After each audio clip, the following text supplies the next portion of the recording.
আমি একজন যুবক, আমার বয়স 18 বছর। আমি 5 ওয়াক্ত জামাতে সালাত আদায়ের চেষ্টা করি, কোরআন তেলাওয়াত করি, কিন্তু আমি পর্নোগ্রাফি ও হস্তমৈথুনে আসক্ত হয়ে গেছি। আল্লাহর কসম, আমি এই পাপ ত্যাগ করতে চাচ্ছি কিন্তু পারি না। পাপ করার পর আল্লাহর কাছে অনেক কান্নাকাটি করে ক্ষমা চাই, কিন্তু কিছুদিন পর আবারও পাপটি করে ফেলি। আল্লাহ, তুমি আমাকে মাফ করে দিও।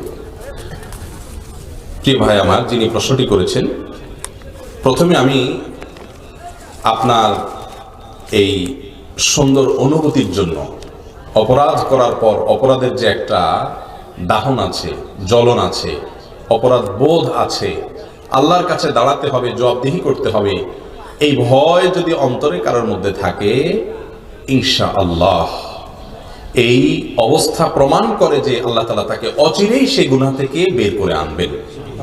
আল্লাহ তাকে বের হয়ে আসার তৌফিক অবশ্যই দিবেন। কোনো পাপ করতে করতে যদি কেউ বেপরোয়া হয়ে যায়, ভাইরা আমার, বেপরোয়া, একেবারে কোনো পাত্তা নাই, চোখের পানি নাই, আল্লাহর ভয় নাই, এটা লক্ষণ খারাপ, এটা লক্ষণ খারাপ। অপরাধ করার পর আপনার ভিতরে যে জ্বলন আছে, অস্থিরতা আছে, আল্লাহর ভয় আছে, প্রথমে আল্লাহ শুকর আদায় করুন যে আলহামদুলিল্লাহ আপনি বেপরোয়া নন।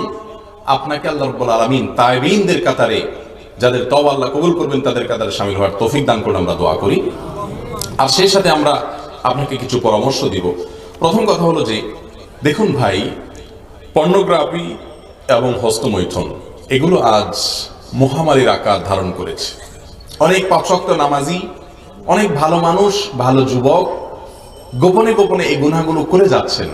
তিনি বের হয়ে আসতে চাচ্ছেন কিন্তু পারছেন না। এর জন্য সহায়ক কয়েকটি পরামর্শ আমরা দিচ্ছি। প্রথম পরামর্শ হলো, আল্লাহ রাব্বুল আলামিন এই জাতীয় অপরাধ থেকে বের হওয়ার জন্য পলিসি বাতলাইছেন কোরআনে, ওয়ালা তাকরাবুজ জিনা, জিনার কাছেও যেও না। কেন আল্লাহ বলেছেন জিনার কাছেও যেও না?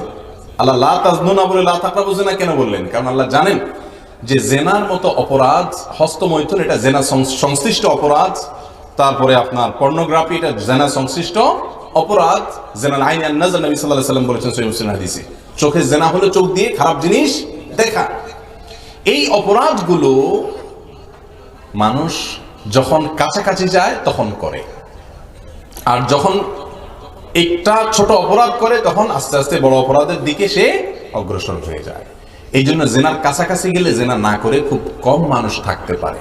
এই জন্য আল্লাহ বলেছেন আগে থেকে জেনার থেকে কি থাকো, দূরে থাকো, লা তাকরাবু, জেনার কাছে যেও না।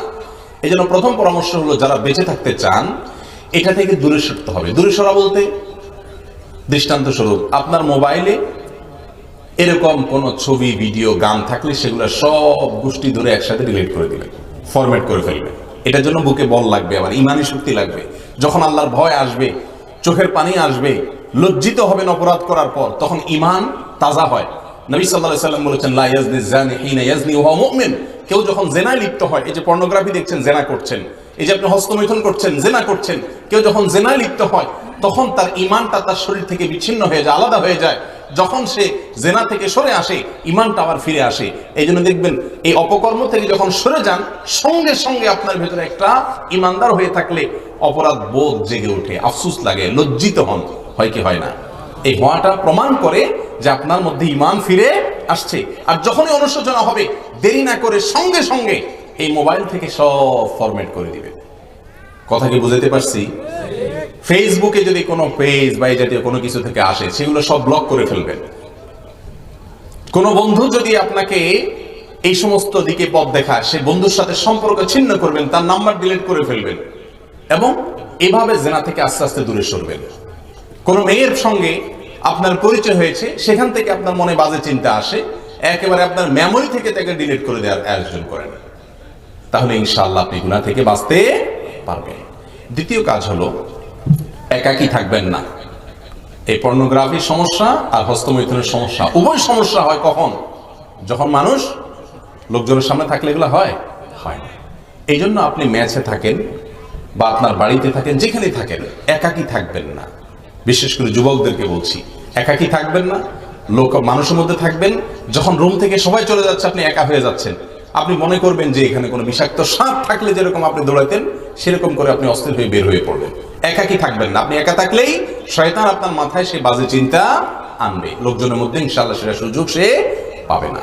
নাম্বার 3, তাকওয়া দিয়ে নিজের অন্তরকে সাজানোর চেষ্টা করবেন, আল্লাহর ভয় অন্তরে জাগ্রত করবেন, কোরআন এবং হাদিসকে চর্চা করবেন, সেগুলোকে নিজের ভিতরে ধারণ করার চেষ্টা করবেন, বিশেষ করে গুনাহের যে শাস্তির কথা আছে সেগুলো বিশেষ করে পড়বেন, শুনবেন। আর নাম্বার 4, আল্লাহর নেককার বান্দাদের সাথে থাকবেন, ভালো বন্ধুদের সাথে থাকবেন যারা হারাম থেকে হাজার মাইল দূরে থাকে। ইয়া আইয়ুহাল্লাযীনা আমানু তাকুল্লাহ ওয়া কুনু মা'আস সাদিকিন, নেককারদের সাথে থাকবেন।